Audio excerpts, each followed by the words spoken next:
సూర్యాపేట జిల్లా చింతలపాలెం మండలం నక్కగూడెంలో lift irrigation పథకానికి శనివారం మంత్రులు ఉత్తమ్ కుమార్ రెడ్డి, బట్టి విక్రమార్క, కోమటిరెడ్డి వెంకటరెడ్డిలు శంకుస్థాపనలు చేశారు. ఈ సందర్భంగా బట్టి విక్రమార్క మాట్లాడారు. సూర్యాపేట జిల్లా చింతలపాలెం మండలం నక్కగూడెంలో లిఫ్ట్ ఇరిగేషన్ పథకానికి శనివారం మంత్రులు ఉత్తమ్ కుమార్ రెడ్డి, బట్టి విక్రమార్క, కోమటిరెడ్డి వెంకటరెడ్డిలు శంకుస్థాపనలు చేశారు. ఈ సందర్భంగా మంత్రి బట్టి విక్రమార్క మాట్లాడుతూ ప్రజలు కట్టే ప్రతి రూపాయలు కూడా ప్రజల కోసమే ఖర్చు చేసే విధంగా ఓ ప్రణాళికను రూపొందించడం జరిగిందన్నారు. గతంలో మహిళలందరికీ డ్వాక్రా పథకం కింద మహిళలకు వడ్డీ లేని రుణాలు ఇచ్చాము. అప్పులు ఉన్న రాష్ట్రానికి ముందుకు ఎలా నడిపించాలో అందరం కూర్చొని ఓ నిర్ణయం తీసుకుని అభివృద్ధిని ఈ విధంగా ప్రణాళికాబద్ధంగా నడిపిస్తున్నామని అన్నారు. ఎన్నో సంవత్సరాల తర్వాత 1వ తారీఖున జీతాలు ఇచ్చిన ఘనత కాంగ్రెస్ పార్టీకే దక్కుతుందని, ప్రజలందరూ బాగుండాలి, రాష్ట్రం అభివృద్ధి పదంలో ముందుండాలన్నారు. 10 సంవత్సరాల పాటు బీఆర్ఎస్ ప్రభుత్వం వడ్డీ లేని రుణాలు అందించడంలో కొంత వెనకబడిపోయిందని తెలిపారు. కృష్ణా నది నుంచి మనకి ఎన్ని నీళ్ళు అవకాశం ఉంటే అన్ని నీళ్ళు తీసుకునే విధంగా మనం ముందుకు పోదామని చెప్పి మీ అందరికి మనం చేస్తున్నారు. ఈరోజు మనం ఈ కార్యక్రమం ఏర్పాటు చేస్తాం.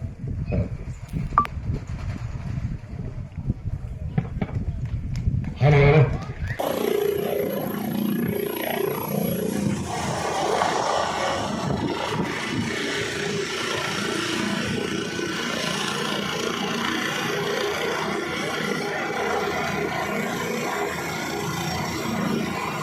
మన ప్రియతమ నాయకురాలు మన ప్రియాంక గాంధీ గారి చేతుల మీదుగా చేయడంలో ప్రారంభించుకుంటున్నాం.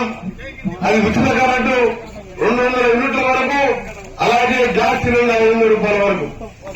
ఒక్కటే అడుగుతున్న కేసీఆర్ గారు 10 ఏళ్ళ అధికారంలో ఉన్నారు.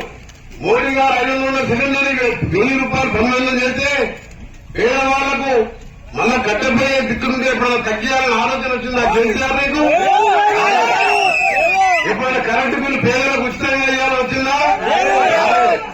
6 లక్షల కోట్ల రూపాయలు అప్పు చేసి ఇవాళ ప్రతి మనిషి మీద 2 రోజులు అప్పు చేసి ఇవాళ మీ కుటుంబం లక్షల కోట్లు దోచుకుంది. ఇవాళ 7 లక్షల కోట్ల అప్పు మా ఫైనాన్స్ మినిస్టర్ మా పేదలు ఇంతమంది పేదల కనిపించే కార్యక్రమాలు మండలం శ్రీశైలం ఎప్పుడు సొరంగమానం వస్తే నల్గొండ జిల్లాకు 5 లక్షల ఎకరాల నీళ్లు వస్తుందని చెప్పి వారు తెలుసుకొని మాతో 2 సార్లు రివ్యూ పెట్టి త్వరలోనే 2,000 కోట్ల రూపాయలు అదనంగా ఇచ్చి సొరంగ మార్గాన్ని ఒక 2 సంవత్సరాలు మన మంత్రి గౌరవనీయులుగా రాష్ట్రంలో ఈరోజు మీరు అనేక విషయాలు చూస్తున్నారు. మీకు ఒక విషయం గుర్తు చేస్తా. నాగార్జున సాగర్ డ్యాం కట్టి 60-70 ఏళ్ళు అవుతుంది. చెక్క చెదరకుండా ఉన్నది. ఇక్కడికి మొన్న ఎలక్షన్ ప్రచారంలో ఆనాటి ముఖ్యమంత్రి వచ్చి ఏం మాట్లాడతాడు, అసలు ఈ కాంగ్రెస్ వాళ్ళకి ఏం తెలియదు, నాగార్జున సాగర్ డ్యామ్ ఇక్కడ కాదు అక్కడ కట్టాలి అని మాట్లాడేదా. ఈ డ్యాము 60-70 ఏళ్ళకి ఏం కాలే. వాడు పెట్టే కాళేశ్వరం 3 ఏళ్ళు ముడిపోయింది. అండ్ హుజూర్ నగర్ లో 2 సార్లు వచ్చిన కోరిగేషన్ మంత్రి కదా, అది మొత్తం వేడిగడ్డ అన్నారు. మొత్తం కృష్ణా నదీ జలాలపై కూడా ఈరోజు కృష్ణా నదీ జలాలపైన కూడా గత ప్రభుత్వం యొక్క తప్పుడు విధానాలు కేసీఆర్, జగన్మోహన్ రెడ్డి దోస్తీ వల్లనే మన కృష్ణా నదికి నీళ్లు తగ్గినాయి.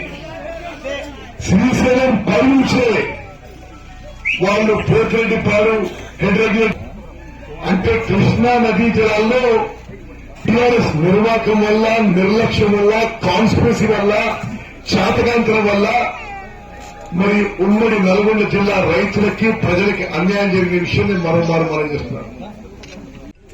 శాఖ మార్చులు శ్రీ కోమటిరెడ్డి వెంకటరెడ్డి గారికి,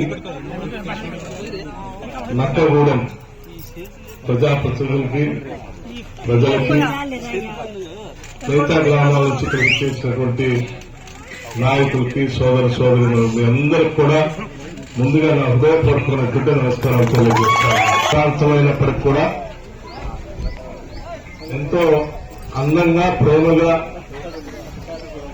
ఆప్యాయంగా స్వాగతం పలికినటువంటి మీ అందరి ఆదరాభిమానాలు చాలా భావోద్రేకంతో కూడినటువంటి ఆనందంగా ఉందని మీ అందరికీ హృదయపూర్వకంగా చెప్తున్నాను.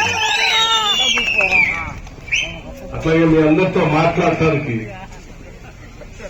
ఇక్కడ రావడానికి అవకాశం తీసుకొచ్చినటువంటి పెద్దలు ఉత్తమ్ కుమార్ రెడ్డి గారికి నా హృదయపూర్వకమైనటువంటి ధన్యవాదాలు.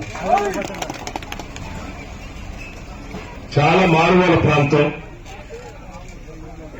దారి పొడుగుతున్నా చూస్తూ వస్తా ఉన్నాం.